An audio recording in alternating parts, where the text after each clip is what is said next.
Hey guys, Tech Talk with here. And right here with me today is this two popular mid-rangers from Xiaomi, the Redmi Note 13 Pro 4G and the Redmi Note 13 4G. Both devices were released on the 24th of January and they pack some pretty impressive specs for the price range. Well, let's get right into it. Let's start with the design. It's quite nice to come across a device or two devices with a different camera design for a change. Both phones have a similar rectangular camera module on the back, but the Redmi Note 13 Pro feels a little bit more premium in the hand as expected. The Pro model also has a glass matte back design compared to the glossy plastic back on the regular Note 13, which is a fingerprint magnet and also plastic frames. First thing I noticed after unboxing these devices is the regular power button both phones come with. I guess Xiaomi is finally putting an end to the side-mounted fingerprint sensor on the Redmi Note series and opting for an under-display fingerprint sensor, which looks way better, which I'm a fan of, though the side-mounted fingerprint sensors might still appear on entry-level devices or budget devices. Fingerprint sensors on both devices works pretty fine and unlocks the phone at a decent rate. Both devices support dual stereo speakers and also a hybrid SIM slot. What this simply means is you get the option of using two SIM cards with no external SD card or one SIM card plus an external SD card. Moving on to the display, both phones have the same 6.67-inch 1080p Full HD Plus AMOLED display with a 120Hz refresh rate. Another noticeable difference is the slimmer bezels on the Redmi Note 13 Pro and the Redmi Note 13, but the Redmi Note 13 Pro seems to have much more slimmer bezels. In terms of display brightness, the Redmi Note 13 Pro supports 1300 nits of peak brightness and the Redmi Note 13 tops that with an 1800 nits of peak brightness. The Redmi Note 13 Pro gets a Corning Gorilla Glass 5 protection, while the Redmi Note 13 gets a Corning Gorilla Glass 3 protection. Both devices look great and give those fluid animations while scrolling and also while gaming. They are both IP54 rated, meaning it's splash and dust resistant and not completely waterproof, so don't be unfortunate. Under the hood is where we see some bigger differences. The Redmi Note 13 Pro is powered by a MediaTek Helio G99 Ultra chipset. But here's the thing, there is no record of a MediaTek Helio G99 Ultra chipset, even on MediaTek's website. Then I came across a post on Reddit and here's what they had to say. So basically, the MediaTek Helio G99 Ultra has the same hardware specifications as the MediaTek G99.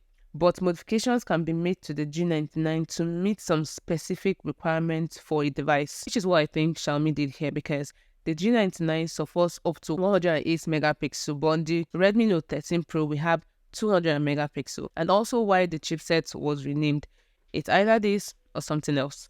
The Redmi Note 13 on the other hand is powered by a Snapdragon 685 chipset, which is a decent chipset but not quite as powerful. I wonder why Xiaomi decided to go with the same chipset on the Note 12 from last year. I'm sure a more recent and powerful chipset would have been a better upgrade. Both phones handle from simple to complex tasks well. From testing out both devices, the Note 13 Pro has a more fluid and smooth animation and a much more better gaming experience compared to the Note 13.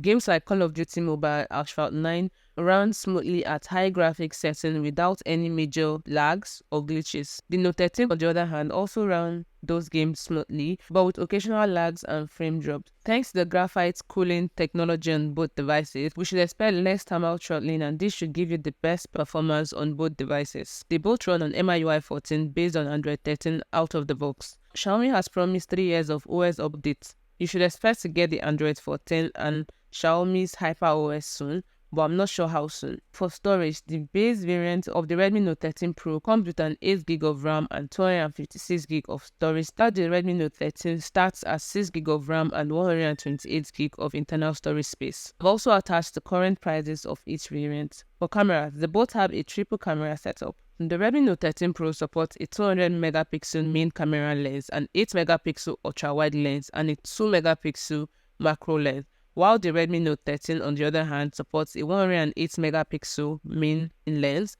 an 8 megapixel ultra-wide lens, and also a 2 megapixel macro lens. While taking pictures on both devices, images in daytime have excellent sharpness and dynamic range, though I noticed on the Pro model there's a bit of over-processing and the picture looks oversaturated.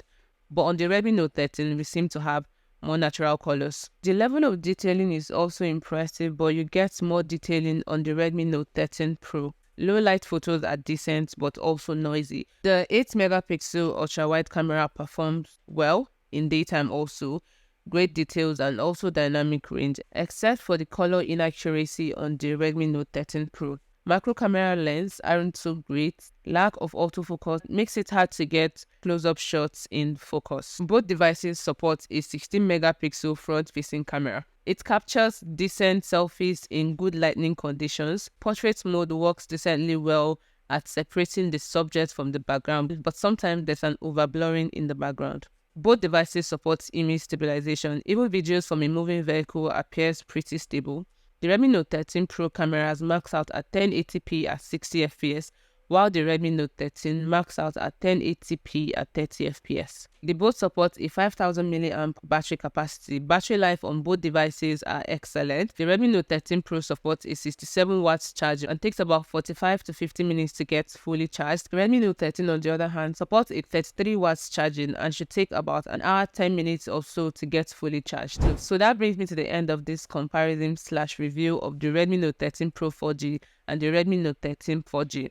Do you think the Redmi Note 13 Pro is worth the extra box, or would you rather stick to the base model, the Redmi Note 13? Let me know which of these you would pick in the comment section, and don't forget to hit that like button, subscribe, and turn on post notifications so you don't get missed out on any of my videos. Peace out, and I'll see you on the next one.